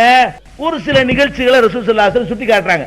அதுல முக்கியமான நிகழ்ச்சி என்ன என்று கேட்டால், இந்த பாங்குக்கு பிறகு ரசூல் ஸல்லல்லாஹு அலைஹி வஸல்லம் சொல்றாங்க, பாங்கு சத்தத்தை கேட்டால் மோதினார் சொல்ற மாதிரி நீங்களும் சொல்லுங்க. சொல்லி முடித்து விட்டு எனக்காக வேண்டி நீங்கள் வசீலா என்ற ஒரு பதவியை பற்றி அல்லாஹ்ட்ட கேளுங்க. அப்படி யார் கேட்பார்களே ஆனால் ஹல்லத் லஹு ஷஃபாத்தி, அவனுக்கு என்னுடைய பரிந்துரை இருக்குது அல்லாஹ் அறிவிச்சு கொடுக்குறான். முஹம்மது ஸல்லல்லாஹு அலைஹி வஸல்லம் எந்திரிச்ச உடனே முதல் அளவுகோல் என்ன? பாங்குக்கு பதில், பாங்குக்கு முறையா கொடுக்கிற பதில் பள்ளியாசலுக்கு வர்றது ஃபர்ஸ்ட் பதில், நடைமுறை மூலமா கொடுக்கிற பதில், அந்த பதிலையும் ஒழுங்கா கொடுத்துட்டு அது தொழுகையை அட்டன் பண்ணணும். தொழுகையை அட்டன் பண்ணிவிட்டு அப்புறம் ரசூல் ஸல்லல்லாஹு அலைஹி வஸல்லம் அவர்களுக்காக வேண்டி அல்லாஹும்ம ரப்ப ஹாதிஹி தாவத்தி தாமா வஸ்ஸலாத்தில் காயிமான்னு சொல்லி யாரெல்லாம் அந்த ரசூல் ஸல்லல்லாஹு அலைஹி வஸல்லத்துக்காக வேண்டி துஆ செஞ்சாங்களோ, காலமெல்லாம் எனக்கு நீ செஞ்சிருக்கும் பொழுது உனக்கு நான் செய்யக்கூடிய வாய்ப்பு அல்ல தருவானா இல்லையா? ரசூல் ஸல்லல்லாஹு ஏன் அதை கொடுக்குறான்னு கேட்டா, ஒவ்வொரு நாளும் 5 தடவை ரசூல் ஸல்லல்லாஹு அலைஹி வஸல்லம் நீ அல்லாஹ்ட்ட துஆ செய்யற. அந்த அல்லாஹும்ம ரப்ப ஹாதிஹிங்கிறது ரசூல் ஸல்லல்லாஹு அலைஹி வஸல்லம் அவங்களுக்காக நம்ம செய்யற துஆ தானே. அந்த அர்த்தம் அப்படித்தானே இருக்குது. அல்லாஹும்ம இறைவா ரப்ப ஹாதிஹி தாவத்தி தாமா, இந்த பரிபூரணமான அழைப்புக்கு, பாங்கு என்ற அழைப்புக்கு உரிமையாளனே, வஸ்ஸலாத்தில் காயிமா நிலையான தொழுகைக்கு சொந்தக்காரனே, ஆத்தி முஹம்மதன் அல் வசீலா, முஹம்மது ஸல்லல்லாஹு அலைஹி வஸல்லம் அவர்களுக்கு வசீலா என்ற பதவியை கொடுத்துரு என்று நம்ம கேட்டோமே, அந்த துஆவுக்காக வேண்டி அல்லாஹ் எனக்கு ஒரு சான்ஸ் தருமா? நன்றி கடன் தீக்கணும்ல. நீ இவ்வளவு நாள் அவங்களுக்காக கேட்டியப்பா, உனக்கு நன்றி கடன் பட்டவங்களா அவன் நிக்க கூடாது. அதுக்கு அல்லாஹ் ஒரு சின்ன ஒரு அந்தஸ்து கொடுக்குறான். யாரெல்லாம் உனக்காக வேண்டி இந்த மாதிரி எல்லாம் ஒவ்வொரு தொழுகைக்கு ஒவ்வொரு பாங்குக்கு பிறகு பாங்கு சத்தத்தை கேட்கும் பொழுதெல்லாம் அதுக்கு மறுமொழியும் சொல்லிட்டு, பிறகு எனக்கு ஸலவாத்தும் சொல்லிட்டு, பிறகு இந்த துஆவையும் யார் ஓதிக்கொண்டு வருகிறார்களோ அவர்களுக்காக நான் பரிந்துரை செய்வேன். இது ஒண்ணுதான் உங்களுக்கு கன்ஃபார்மா ரசூல் ஸல்லல்லாஹு அலைஹி வஸல்லம் சிபாரிசு செய்வாங்கன்னு தெரியுது. கன்ஃபார்மா நமக்கு அந்த சிபாரிசு செய்யப்பட்டவர்கள் நம்ம இருப்போமா இல்லையா? அது கன்ஃபார்மா யாருக்கு தெரியும்? இந்த பாங்குக்கு மறுமொழி சொன்ன பிறகு ஸலவாத்தும் சொல்லி ரசூல் ஸல்லல்லாஹு அலைஹி வஸல்லத்துக்கு அந்த துஆவை சொல்வார்களே ஆனால் அவர்களுக்கு கன்ஃபார்மா இருக்குது. மீது இன்னும் யாரு கன்ஃபார்ம்? தொழுகையாளி கன்ஃபார்மா இருக்கா? இல்ல. நோன்பு வச்சா கன்ஃபார்மா? அது இல்ல. இன்னும் சொல்ல போனாங்க, சில பேர் இது பெரிய துஆவா செஞ்சுட்டு இருக்காங்க. அல்லாஹ் ரசூலுல்லாஹ்வுடைய ஷபாத்துக்குரியவளா எங்களை ஆக்கி வை. நாங்க இருக்கிற ஷபாத்தை இல்லாம போறதுக்கு முயற்சி பண்ணுவியா? ஷபாத்துக்கு ஆளாக்கி வேண்டி யாரு கேட்கணும்? ஃபெயில் மார்க் வாங்குற ஆள் தானே செய்யணும். அல்லாஹ் எப்படியா ஃபெயில் மார்க் தான் கன்ஃபார்ம் ஆயிடுச்சு, எப்படியாவது அப்புறம் பார்த்து கொஞ்சம் மார்க் அப்படின்னு சொல்லணுமா? இது ஒரு பெரிய தர்ஜா நினைச்சு கேட்டிருக்கான் துஆவுல. சிபாரிசுக்குள்ளவன் நீ ஆவுறங்கிற எடுத்தெடுப்புல தள்ளுவான உள்ளுக்கு அதுல போ. நம்ம எதுக்கு ஆசைப்படணும்? அல்லாஹ் எந்த சிபாரிசும் இல்லாம தீர்ப்பு வழங்குறிய டைரக்டா உள்ள தள்ளக்கூடிய அந்தஸ்து கூட அல்ல. 100க்கு 100 போடு. 32 ஆக்கி இந்த 1 மார்க்குக்கு சிபாரிசு பண்ற அளவு ஆக்கிவிடாத. சிபாரிசு இந்த அளவுக்கு தாங்க இருக்குது. 10 மார்க் வாங்கணும்னு சிபாரிசு பண்ணி பாஸ் மார்க் போட முடியாது. உலகத்துல சிபாரிசு எவ்வளவு வேலை செய்யும் நான் கேட்கிறேன். உலகத்துல சிபாரிசு வேலை செய்யும். என்ன வேலை செய்யும்? ஒருத்தர் 5 மார்க் வாங்கியிருக்கான், கருணாநிதி பேரன் வச்சுக்கிடுவோம், உதாரணத்துக்கு வச்சுக்கிடுவோங்க, முதலமைச்சர் பேரன். அவனுக்கு 35 மார்க் போட்டா ஒத்துக்குவாங்களா? 5 மார்க் வாங்கணும் போட சொன்னீங்க, ஒரு 7 போடலாம் வேண்டாம். 5க்கு வேண்டா எவ்வளவு போடலாம்? ஒரு 7 போடலாம். நீ போட்டோம்னா எனக்கு காரித்து போவாங்க அவ்வளவு மாணவர்களும். இவனுக்கு போய் 33 ஓட்டு கேட்பாங்க, கேட்பானா இல்லையா? செய்ய மாட்டான். ஒரு பரிந்துரையில் ஒரு அளவுக்கு ஒரு அட்ஜஸ்ட்மெண்ட் எவ்வளவு இருக்கும்னு கேட்டா உலகத்துல கூட ஒரு சின்ன அளவுல தான் இருக்கும். 32 வந்துட்டான், இன்னும் ஒண்ணு போட்டா பாஸ் ஆயிருமா? ஒண்ணு தானே குறையுது, இன்னும் ஓகே, இது யாருக்கு பண்ணலாம்? இது என்ன செய்யலாம்? இது கொஞ்சம் முக்கியமான மந்திரியா இருந்தா 30க்கு 33 போடலாம். சாதாரண ஆளா இருந்தா 32க்கு 33 போடலாம். கோழி முட்டைக்கு 33 போட முடியுமா? வாங்கினது கோழி முட்டை வாங்கிடுறான், 10 மார்க் போடு. பேப்பர் கொண்டே கோர்ட்ல கிட்ட போட்டானா நிக்குமா? அதாவது மாட்டிக்கிற மாட்டான் அவன். அப்ப சிபாரிசுங்கிறது நம்ம என்ன நினைச்சிட்டு இருக்கிறோம்? நான் ஒண்ணுமே பண்ண மாட்டேன், நான் தொழுவ மாட்டேன், நான் நோம்புலாம் வைக்க மாட்டேன், அதெல்லாம் பேச மாட்டேன், நான் பாட்டுக்கு இஷ்டத்துக்கு நடக்குவேன், என்னை நான் கோழி முட்டை வாங்கிட்டு போவேன், என்னை பிடிச்ச ரசூலுல்லாஹ் உடனே சொர்க்கத்துல விட்டுருவாங்க. அதனால கேடு கெட்டு திரியிறான், இபாதத் செய்ய மாட்டேங்கிறான். இவன் சிபாரிசுங்கிறது தன்னை காப்பாத்து நினைக்கிறதுனாலதான், தப்பா புரிஞ்சுக்கிட்டதுனாலதான் அமல்கள்ல இருந்து அலட்சியமா இருக்கிறாங்க. ஆகிறதுக்கு பயம் இல்லாமையா? பயம்லாம் இருக்குது. அவங்களுக்கு யாரும் குறுக்கு வழியை சொல்லி கொடுத்துட்டாங்க. நீ ஒண்ணும் பண்ணாதப்பா, நம்ம சிபாரிசுல ஓடி போயிருவோம், வேலையை தெரிஞ்சு போய் நேரத்தை வேஸ்ட் பண்ணிட்டு இருக்காங்க. நம்ம வாட்டுக்கு நம்ம இஷ்டத்துக்கு என்ன ஜாதி உலகத்துல நீ சிபாரிசுல ஓடி போயிரு, அது கிடையவே கிடையாது. அந்த 32 33 ஆக்குறதுன்னு தீர்மானம் அல்லாதான் பண்றாங்க. தெரிஞ்சுக்கிறது 32 33 ஆக்கலாமான்னு தீர்மானம் பண்ற யாரு? அல்லாதான் தீர்மானம் பண்றான். தீர்மானம் பண்ணிட்டு இந்தாப்பா இவனுக்கு நீ எந்திரிச்சு மார்க் கூட போட சொல்லு அப்படிமா. எவ்வளவு கூட போட சொல்லுவான்? 1 மார்க் கூட போட சொல்லு. நீ பாட்டுக்கு 7 மார்க் கூட சொல்லாது. 32 போட்டு வச்சுப்புட்டு, உதாரணத்துக்கு சொல்றேன், 32 போட்டுப்புட்டு கொஞ்ச நாளைக்கு பிறகு 32 ஏண்டா வாங்கினு அடின்னு அடிச்சுட்டு 32 வாங்கின ஒரு அடி கொடுக்கணும்ல, ஏண்டா 100 வாங்காம 32 வாங்கினு மிதிச்சு போட்டு அப்புறம் கூப்பிட்டு இந்த உனக்கு ஏதாவது பேச என்ன பேசுன்னு ஒன்னே ஒண்ணு கூட போட சொல்லு, 32 பேர் என்ன செய்ய 33 போடு. இது என்ன, இதுல என்ன நீ வெற்றி பெற்றுவ? இதை நம்பிக்கிட்டு இருந்தா உன்னுடைய மறுமை வாழ்க்கை என்ன ஆகுறதுங்கிற. அப்ப நம்ம என்ன பண்ணணும்? நம்முடைய தொழுகையை கொண்டு நம்ம சொர்க்கத்துக்கு போகணும், நம்முடைய நோன்புகளை கொண்டு நம்ம சொர்க்கத்துக்கு போகணும், நம்முடைய ஜக்காத்துகளை கொண்டு நம்ம சொர்க்கத்துக்கு போகணும், நம்முடைய ஹஜ் கடமையை கொண்டு சொர்க்கத்துக்கு போகணும். நம்முடைய பேச்சு, செயல், நடத்தை, நம்முடைய பண்பாடு, பழக்க வழக்கங்கள் எல்லாத்தையும் கரெக்டா அமைத்து கொண்டு நம்ம சொர்க்கத்துக்கு போகணும். ரசூலுல்லாஹி ஸல்லல்லாஹு சொன்னாங்களா இல்லையா, 70,000 பேர் ஒரு கொஸ்டினே இல்லாம அப்படி நேர ஓடி போயிருவாங்களாம். என்னுடைய உம்மத்துல 70,000 பேர் வந்து சொர்க்கத்துக்கு என்ன செய்வாங்க? எந்த ஒரு ஹிசாபு இல்லாம, எந்த ஒரு விசாரணை இல்லாம நேரடியாக சொர்க்கத்துக்கு சென்று விடுவார்கள். அவங்க யாருன்னு கேட்க என்ன செஞ்சாங்க? அல்லதீன லா யர்கூன் வலா யஸ்தர்கூன் வலா யததய்யரூன். அவர்கள் மந்திரிக்க மாட்டார்கள், பிறருக்கு மந்திரித்து பார்க்க மாட்டார்கள், சகுனமும் பார்க்க மாட்டார்களே அவர்கள் தான். என்னுடைய உம்மத்துல யார் வந்து இப்படி இருக்கிறார்களோ அவர்கள் வந்து சிபாரிசை காத்துட்டு இருக்க மாட்டாங்க. எந்த கொஸ்டின் கேள்வி இல்லைன்னா பாருங்களேன், கேள்வி கேட்டு சொர்க்கத்துக்கு அனுப்புறது ஒண்ணு இருக்கு. அல்லாஹ் பல படித்தரங்களை வச்சிருக்காங்க. சில பேர் வருவாங்க, வந்தவுடனே கேள்வியே இல்ல, கிரீன் சேனல் போட்டிருப்பான்ல ஏர்போர்ட்ல வந்தோம்னா அந்த கிரீன் சேனல் ஒடியாந்துட்டு இருக்கலாம், அவன் பாட்டு வர வேண்டியதான். அந்த மாதிரி நினைஞ்சிருவான்ல, கிரீன் சேனல் விட்டுருவான். நீ பாட்டு போயிட்டு இருப்ப, ஒன் யார் பாஸ்போர்ட்டை கேட்டா ஓடு உள்ள அப்படி அனுப்பிடுவான். சில பேர் என்ன செய்வான்? கொஸ்டின் பண்ணி போயிருவான், கொஸ்டின் பண்ணுவான், ஆனா போச்ச உடனே சொர்க்கமா இருக்கும், ஓடு கேட்கறதெல்லாம் கேட்டுவிட்டு நீ ஓடு ஓடு ஓடு அப்படின்றான். அப்படி சில பேருக்கு செய்வான். சில பேருக்கு என்ன செய்வான்? கணக்கு காட்டி அவனுக்கு பயத்தை உண்டாக்கி உம்பிட்டு பாவம் செஞ்சுக்கிற, இருந்தாலும் நீ இந்த நன்மை செஞ்ச பாரு, அதுக்காக வேண்டி இந்த தப்பை உனக்கு நன்மையா கணக்கு மாத்த நான் மாத்தி உன்னை அனுப்புறேன் போட உள்ளது அப்படின்னு சொல்லுவான். அல்ல சில பேருக்கு வந்து தவறுகளை நன்மையாக மாத்திடுவான். இபத்திலில்லாஹு செய்யாத்தியும் ஹசனாத், குர்ஆன்ல அல்லாஹ் சொல்லி கேட்றான், உலாயிக்க இபத்திலில்லாஹு செய்யாத்தியும் ஹசனாத், அவங்களுடைய தப்புகளையும் நன்மைகளாக மாத்தி அனுப்புவான். செஞ்சப்புறம் தப்பு, இவன் செஞ்ச ஒரு நன்மையை காட்டி இந்த நன்மை செஞ்ச பாரு, இந்த ஒரு தியாகத்துக்காக வேண்டி நீ செஞ்ச பாவத்தை எல்லாம் நான் நன்மை எடுத்து தப்பான ஆன்சர்லாம் ரைட்டு போட்டு உன்னை அனுப்புறேன் போட, என்னுடைய கருணையினால உன்னை அனுப்புறேன் ஓடு விடுங்க அப்படின்றான் அல்லாஹ். இன்னும் சில பேருக்கு என்ன செய்வான்? நன்மையை மாத்த மாட்டான், மன்னிச்சு போட, நன்மையை மாத்தல, தப்பு தப்பு தான், உன்னை அடிக்கத்தான் வேணும், இருந்தாலும் உன்னுடைய ஈமானுடைய உறுதிக்காக வேண்டி நான் மன்னிச்சுட்டேன், ஏதோ அந்த தப்பு இல்லைங்கிற மாதிரி வச்சு போடு. தப்ப நன்மையா மாத்தினா நம்பர் ஏறிக்கணும், தப்பு தப்புன்னு ஆக்கி அதை மன்னிச்சு விட்டோன்னு வைங்களேன், வாங்கின நன்மை அப்படி மிச்சமா இருக்கும், தப்பு கணக்கில் வராது. நன்மை மட்டும் செஞ்சு ஓடு, கரெக்டான ஆன்சர் 33 ஓடி ஓடிட்டு அப்படின்னு சொல்லி என்ன செய்வான்? அல்லாஹ் சிலர் அனுப்பிடுவான். சில பேரை மன்னிக்க மாட்டான் பாருங்க, அவன் தான் நரகத்துக்கு போவான், அவனுக்கு தான் சிபாரிசு வேணும். அட சிபாரிசு இல்லாம போறோம் 4 பேர் இருக்கானே, நீ அதுல இருக்க ஆசைப்படு. சிபாரிசு இல்லாம எத்தனை பேர் போறான்? 4 பேர் சிபாரிசு இல்லாம போறான். ஒருத்தனுக்கு கொஸ்டினே இல்ல, போய்கிட்டே இருப்பான், அல்ல கேட்கவே மாட்டான், இந்த புக்கு படிறான்னு சொல்ல மாட்டான். உன்னுடைய நன்மை புக்கு இந்த இருக்கு பிடி, உன்னுடைய தீமை புக்கு இந்த இருக்கு பிடி, படிச்சு பாரு, உனக்கு என்ன மார்க் போடலாம் நீனே சொல்லுன்னு கேட்பானே, அதெல்லாம் கேட்க மாட்டான். வந்துகிட்டு இருக்கும்போது தெரியும், இந்தா போ நீ பாட்டு போயிட்டே இன்னொருத்தனை கூப்பிட்டு, அப்ப நம்ம எதுல ஆசைப்படணும்? அதுக்கு போ ஆசைப்படணும். இது ஒரு உட்கார்ந்து துவா கேட்டு பாருங்க, எங்களை 5வது ரங்கு காக்குன்னு கேட்கறாங்க, சிபாரிசு சிபாரிசு கேட்கறானே, அல்லாஹ் ரசூலுல்லாஹ்வுடைய சிபாரிசு ஒரு ஆக்கு. அட யாருக்குடா செய்ய போறாங்க? இவனுக்குலாம் சிபாரிசா? இந்த 70,000 பேர் கேட்காம வர்றானே, அதுல நீ இருக்க ஆசைப்படுவியா? அல்லாஹ் யாரு சிபாரிசு பண்ணி சிபாரிசு பண்ணி போறதுங்கிறது கடைசி பாஸ் மார்க்குப்பா, நீ ஃபர்ஸ்ட் மார்க்குக்கு ஆசைப்படு. பாஸ் மார்க்குக்கு தான் இவன் கேட்கறான், பாஸ் பண்ணி விடுற லெவலுக்கு, அது ஒரு ஆள் சிபாரிசுல பாஸ் பண்ற அளவுக்கு நான் ஃபெயில் எடுக்கணும், அதுல ஒரு சிபாரிசுல 1 மார்க் கூட போடணும், அதன் மூலமா நான் சொர்க்கத்துக்கு போகணுங்கிறியே, அது என்ன கிரேட்? அது என்ன தரஜா? நம்ம என்னத்துக்கு ஆசைப்படக்கூடாது? அல்லாஹ் சிபாரிசுக்குரியவர்களாக ஆக்குன்னு ஆசைப்படக்கூடாது, அடுத்தவங்களுக்கு சிபாரிசு செய்யக்கூடியவர்களாக ஆக்குன்னு ஆசைப்படணும். அல்லாஹ் சிபாரிசு செய்வாங்களே அந்த மாதிரி இடத்துல கொண்டு வை. அப்ப நல்லா விளங்கி கொள்ளணும், நாம் ஆசைப்படுவது எந்த கொஸ்டினும் இல்லாமல் போக ஆசைப்படணும். அது கிடைக்கலன்னா யாரெல்லாம் கொஸ்டின் ஒரு ஃபார்மாலிட்டி விசாரிச்சுட்டு அனுப்பி விடுவிய, அதுல சொல்லி விடல. அதுவும் இல்லைன்னு சொன்னா இந்த தப்பையெல்லாம் நல்லதுன்னு கணக்கு பண்ணிக்கிருவிய. ஏதோ ஒரு நன்மை தூக்கலா இருக்கிறதுனால நம்ம கூட சிலருக்கு செய்வோம், அநியாயம் பண்ணிருப்பான், ஒரு கட்டத்தில் ஒரு துன்பமான நேரத்தில் நமக்கு ஒரு உதவி செஞ்சிருப்பான், அதை யாவும் வச்சுக்கிட்டு டேய் உன்னை நீ செஞ்ச துரோகத்துக்கு உன்னை ஒண்ணு செய்ய ஒண்ணு என்ன வேணாலும் செய்யலாம்.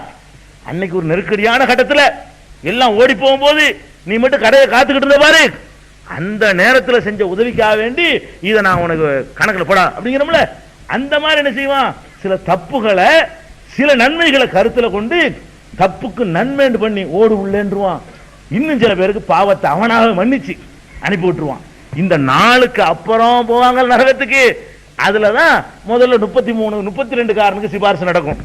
அதுக்கப்புறம் 30 மார்க்காரனுக்கு சிபாரிசு நடக்கும். கொஞ்சம் நாளைக்கு பிறகு 32 மார்க்காரனுக்கு சிபாரிசு பண்ணி ஒரு மார்க் ஏற்றி அனுப்பி விட்டுருவாங்க, சின்ன தண்டனை இல்லாம. அதெல்லாம் சொன்ன பிறகு மீதி உள்ளவங்களாம் வாங்குற உதவி வாங்கிட்டு தான் இருப்பான். அது எத்தனை யுகங்கள் கடக்கும். அந்த யுகங்கள்லாம் கடந்த பிறகு அது நம்ம கணக்கில் பார்த்தா லட்சம் ஆண்டுகள் நரகத்தில் வெந்த பிறகு அப்புறம் ரசூல் ஸல்லல்லாஹு அலைஹி வஸல்லம் 28 வாங்கினவனுக்கு அல்ல இவ்வளோ காலம் வாங்கிட்டான்ல, இவ்வளோ காலம் உதவி கொடுத்தாச்சுல, 28 வாங்கினா பரவாயில்ல, அந்த 7 மார்க் 5 மார்க்கு உள்ள உதவி வாங்கிட்டான்ல, பார்த்து போடல அனுப்பலான்னு அல்லாஹ் சொன்ன பிறகு கேட்பாங்க. அது என்ன ஆசைப்படுற, அதுக்கு தான் உனக்கு வேணுமா, அதான் சிபாரிசுங்கிறது. அதுக்கப்புறம் போயிடுவான், அவன் போயிடுவான். அதுக்கப்புறம் 20 வாங்கியிருப்பான்ல, அவன் அது கொஞ்ச நாள் முதல் வாங்குவான். 20 வாங்கினதுக்காக வேண்டி 13 குறையுதுல, அதுக்காக வேண்டி வாங்கி அவனுக்குலாம் உதவி கொடுத்துட்டு கடைசியில் 1 மார்க் வாங்குற வரைக்கும் சிபாரிசு இருக்குது. அது ஒரே நேரத்தில் இல்ல, ஒரு சிபாரிசில் அம்புட்டு போயிருமா நரகம் என்னத்துக்குங்கிறேன். இவங்க நினைச்சிட்டு இருக்காங்க சிபாரிசு பண்ணி எல்லாம் அப்படி போயிருவோம்னா நரகன்னு ஒன்று எதுக்குங்கிறேன். தண்டனை விலையை மிரட்டுறது சொன்னானா, இல்ல பயம் காட்டுறது சொன்னானா, தண்டனை எல்லாம் இருக்குது. அந்த மாதிரி எல்லாம் அல்லாஹ் ரப்பல் ஆலமீனுடைய தரஜாக்கள் அமைச்சு வச்சிருக்கிறான். நம்ம எதுக்கு விளங்கிற கூடாது, சிபாரிசு தான் எல்லாத்துக்கும் நம்மளை காப்பாற்றும், சிபாரிசை கொண்டு வெற்றி பெற்றலாம் நினைக்கவே கூடாது. அப்ப இது கடைசியாக ரசூல் ஸல்லல்லாஹு அலைஹி வஸல்லம் அவர்கள் சிபாரிசு செய்வார்கள். அல்லாஹ் பர்மிஷன் கொடுக்கும் பொழுது செய்வார்கள். 4 கட்டமாக செய்வார்கள். அதுக்கு பிறகும் கூட சிபாரிசு நல்லவங்க பெரியவங்க மலக்கள் யார் யாருக்கெல்லாம் உண்டு எல்லாம் பண்ணுவார்கள். கேட்க நாதியே இல்லாதவன் கூட கடைசியா ஒரே ஒரு மார்க் வாங்கினான 0 வாங்கினவன் மட்டும்தான் சிரிப்பு வச்சுவேன். அவனுக்கு மட்டும்தான் சிபாரிசு ஒண்ணும் கிடையாது, பர்மனன்ட் நரகம். இந்த ஒரே ஒரு மார்க்காச்சும் எடுத்துருப்பானே, அதான் கடுகளவு. ஒரு மார்க்காச்சும், ஒரு மார்க்குன்னு ஏதோ படிச்சிருக்கிறான்ல, அந்த ஒண்ணுக்கு நம்ம சும்மா விடக்கூடாதுன்னு சொல்லிட்டு அவனையும் பிடிச்சி அல்லாஹ் தன் கையினால் அள்ளி தூக்கி இங்க அள்ளி போட்டுவான். நரகத்தில் கிடக்கிறவன ஒரு புடியில அண்ணா அப்படி வந்துடுவாங்க, ஒரு புடியில அப்படி தூக்கி இங்க எரிஞ்சிருவாங்க அல்லாஹ் அப்படின்னு சொல்லி பெருமானார் ஸல்லல்லாஹு அலைஹி வஸல்லம் சொல்றாங்களே. நம்ம அல்லாஹ் உன்னுடைய கைப்பிடியினால் அள்ளி சொர்க்கத்துல போடுவியே, அந்த கூடுதலாக கேட்கலாமா? அது யாருக்கு உள்ளது? நம்ம என்ன செய்யறோம், அல்லாஹ் கைப்பிடியில அள்ளி போடுறான். அப்படி ஆச்சரியப்படுவாங்களாம், இவங்க எல்லாம் யாருப்பா 1 மார்க் வாங்கினவன், ஒரு அமலும் செய்யல, ஒண்ணுமே செய்யல, உண்மையிலேயே இவங்க தான் கிஃப்ட்ல உடையாந்தவங்க, ஒன்னும் செய்யாம சொர்க்கத்தை உடையாந்து எல்லாம் ஆச்சரியப்படுவாங்களாம். அந்த மாதிரி இருக்கு, ஆசைப்படக்கூடாது. ஏன், அந்த நிலை அடைகிறதுக்கு முன்னாடி கோடி ஆண்டுகள் வறுக்கப்பட்டிருப்போம். விளங்கிக்கணும். அல்லவா தூக்கி போடுறான, எடுத்தெடுப்புல தூக்கி போடுறது இல்ல, அடுப்பு கரிகளை போல வருவார்கள். அவங்க தூக்கும்போது எப்படி இருப்பாங்களாம், கறி கட்டையா தான் தூக்குவானா. அப்ப நீ கறி கட்ட மாதிரியான ஒரு லெவல்ல தூக்கி சொர்க்கத்துல போடுவான. மாவுல் ஹயாத், ஜீவநதியில ஒரு முக்கு அப்படி எடுத்தோன்னு ஒரு ஃப்ரெஷ்ஷா வருவானா. அந்த மாதிரி எல்லாம் ரசூல் ஸல்லல்லாஹு அலைஹி வஸல்லம் அதே ஹதீஸ்ல சொல்றாங்க. அப்ப நம்ம என்னத்துக்கு ஆசைப்பட்டு இருக்கிறோம், எதுக்கு இதை சொல்ல வர்றேன்னு கேட்டா, நம்ம கடைசி தரஜாவுல எங்களை ஃபெயில் அல்ல, ஃபெயில் ஆக்கிட்டு யாராவது சிபாரிசு பண்ணி கொண்டு போற நிலைமை உண்டாக்கல்ல அப்படின்றத ஒரு பெரிய தரஜாவை நினைச்சு பிரார்த்தனை பண்ணிக்கிட்டு இருக்கிறோமே, அது தப்பு. நம்ம சிபாரிசுக்கு ஆசைப்படக்கூடாது. எப்படி கேட்கணும், அல்லாஹ் எங்களுடைய அமல்களை எல்லாம் ஏற்றுக்கொண்டு அந்த அமல் மூலமாகவே எங்களுக்கு நல்ல உயர்ந்த அந்தஸ்து கூட அல்ல, அப்படியே தப்பித்தவர் ஏதோ ரொம்ப எங்களை மிஞ்சி ஏதாவது கீழே போயிட்டா இந்த சிபாரிசு மூலமாக போடுவியல்ல அப்படின்னு கேட்கலாம். அதனால நம்ம சிபாரிசை தப்பு தவற வழங்கி இருக்கிறோம். அதனால சிபாரிசு உண்டு, அல்லாஹ் சொல்லும் போது உண்டு, யாருக்கு சொல்றானோ அவருக்கு உண்டு, யாருக்காக சிபாரிசு பண்ண சொல்றானோ அவருக்கு உண்டு.